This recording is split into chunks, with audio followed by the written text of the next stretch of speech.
নৌকায় ভরসা শরীয়তপুরের ভেদরগঞ্জ উপজেলার চরাঞ্চলের লাখো মানুষের। পদ্মার একটি শাখা নদী পারাপারে প্রতিদিন জীবনের ঝুঁকি নিয়ে ছোট ডিঙি নৌকা ব্যবহার করছে কমপক্ষে 10,000 মানুষ। বছরের পর বছর ধরে চলা এই দুর্ভোগের অবসান চান এলাকাবাসী। শরীয়তপুর থেকে সাইফুল ইসলামের তথ্যচিত্রে থাকছে ডেস্ক রিপোর্ট।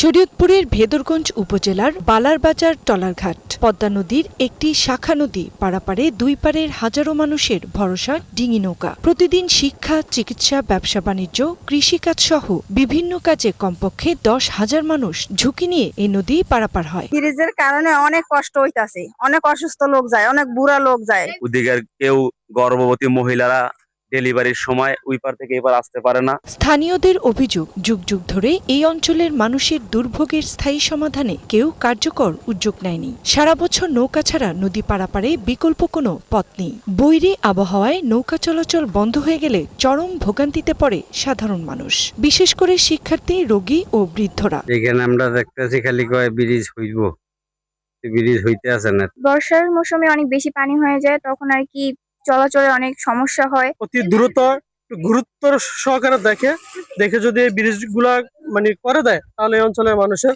দুর্ভোগ থেকে মুক্তি পাবে। সেতু না থাকায় কৃষকরাও পড়ছে বিপাকে। কৃষিপণ্য বাজারজাত করতে প্রায় 20 কিলোমিটার ঘুরে যেতে হয়। এতে যেমন সময় নষ্ট হয়, তেমনি বাড়ে পরিবহন ব্যয়। চর সেনসাস, উত্তর তারাবুনিয়া ও দক্ষিণ তারাবুনিয়া ইউনিয়নের মানুষের দীর্ঘদিনের দাবি বালাবাজার পুরাতন লঞ্চঘাট এলাকায় একটি সেতু নির্মাণের।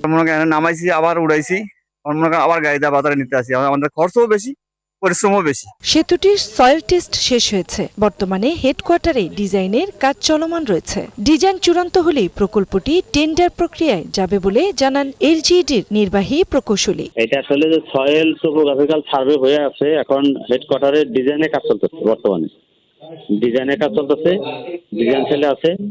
এখন ওই ডিজাইনের কাজ শেষ হলে তারপরে আমরা এটা কোন একটা প্রকল্পের মাধ্যমে আমরা এটা টেন্ডারে যাব।